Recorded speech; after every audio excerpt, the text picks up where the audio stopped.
Bang! Neeves Knives. I'm Jared, and we got an amazing unboxing here that I've been waiting for a while. But not only that, it is made by a custom knife maker that I've been following for quite some time. I've shown in my lives many times, and I've always wanted to get one of his knives. There's one in particular. Now, this isn't that knife, but this knife is designed by Brass Brigade, and it is his design, but made by SG Knives. Now, SG Knives is out of Indonesia, and here is the SG Gripper. 3.5-inch Elmax steel, titanium. Let's just get into it because I've waited long enough for this. Now, this is the 3.5-inch version. There is a 3-inch version. Oh man, look at that beauty. Holy cow. Man, do I love frag pattern. Alright, now before I get too far ahead of myself, there is a production version coming. He had a bunch of customs made, but there is a production version coming. Best Tech will be doing the OEM, and it will be of this version, the 3.5-inch version. There's a 3-inch version flowing around, but as far as I know, the 3.5 will be the one being made by Best Tech.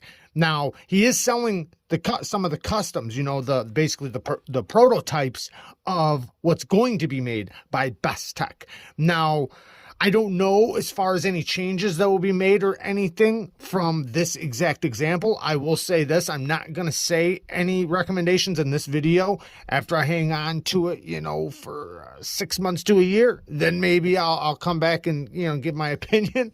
I'm obviously joking, but, you know, after a few days of carry, then, you know, I'll make a video and give my opinion on what I think could possibly benefit this thing in the production version. Oh, that looks like a good clip. I will say it is over the frag, though. We'll see how that works out. First, we'll try the flipper tab. Ooh, listen to that sound. I got to get the mic closer.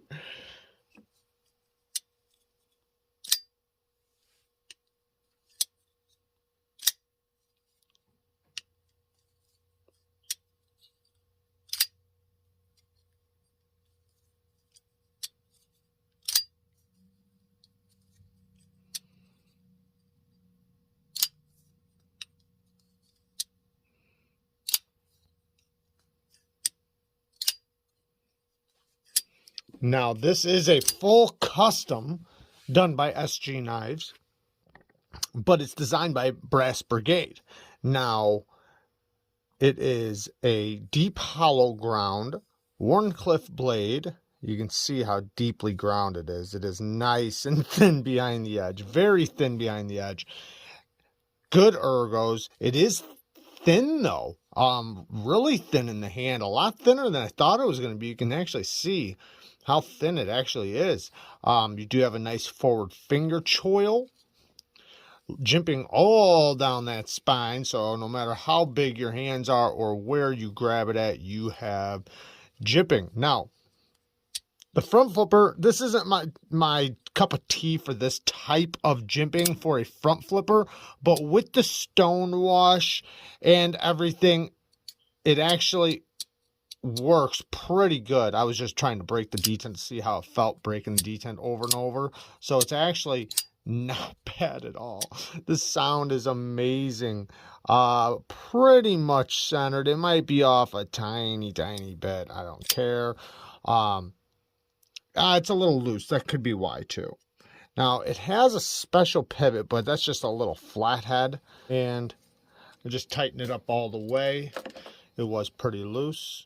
Now it is solid, still very smooth. I will say on the flip, you want to hook it and kind of just like let your finger go past, because what will happen is when you hook it, sometimes it hits right here on this corner. So, but you can easily get past it.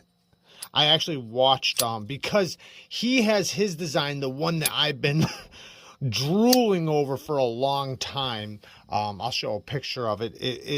He makes them in integrals or also the same way, sandwich construction. And I've noticed when he flips his, because of the way the flipper tab is and how this is the where the lock bar goes.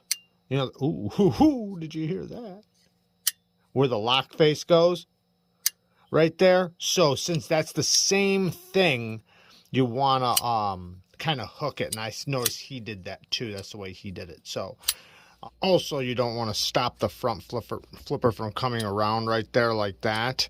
So you just yank it down. You just light switch it, but you don't want to light switch it and drag past this. So you just light switch it and go out. Very easy.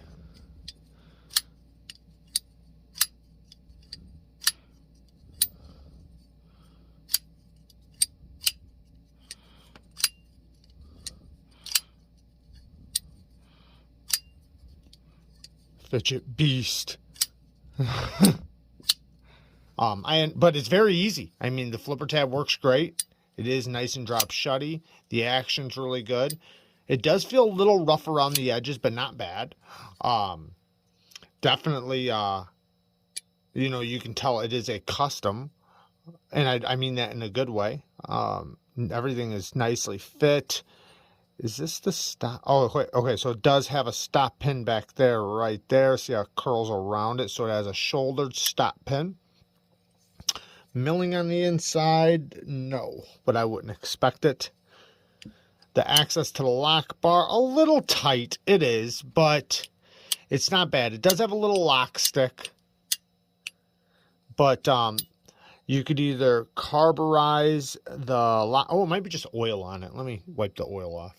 Anytime you have a lock or a lock bar with no steel lock bar insert, you want to keep them nice and dry. This one does have a little bit of oil on there. Man, that thing sounds so good. But yeah, a little bit of lock stick. That could definitely be fixed by carburizing the lock face. There are people in the community that do that, like knife modders. You can send it to Richie B and Lindy Lou. They do, ooh, the thumb flick works great too. But they do carburizing on lock faces or lock bars so you can get rid of the lock stick. Strong lockup. Very solid. Another thing, you know, you can just put some lead on it and then, you know, it'll get rid of it for a while. Possibly what I'll do just so I don't make it worse. Good action though. It is a Fidget. Let me put a little lead on this. But yeah, you can throw a little lead on there and then it just instantly goes away. That's what I did. And you can see I just took a lead pencil and I just drew on it a little bit. And, you know, carburizing a lock face, I think Knife Modders does it for like, don't quote me, but I think it's like between like 20 and 40 bucks. It's really cheap. Awesome action. This thing is very fidgety, very fun to play with. And the sound is amazing. This is an awesome knife. I'm liking it quite a bit.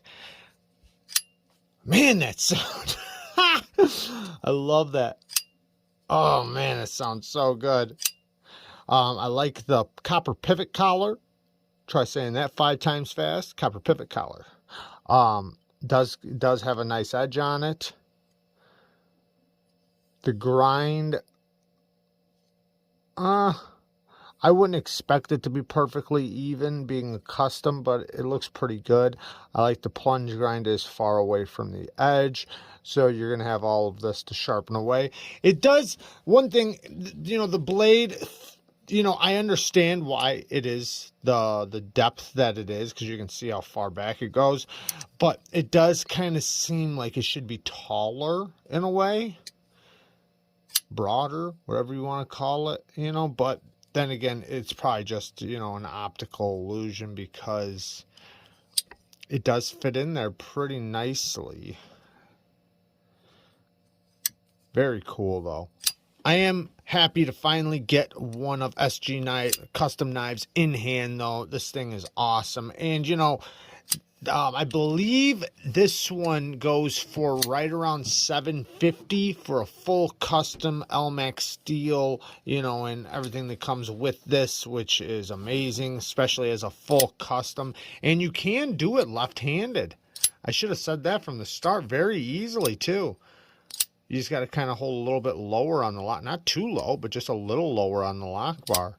But yeah, so there you guys go. I will link everything down in the description for you guys. And yeah, peace.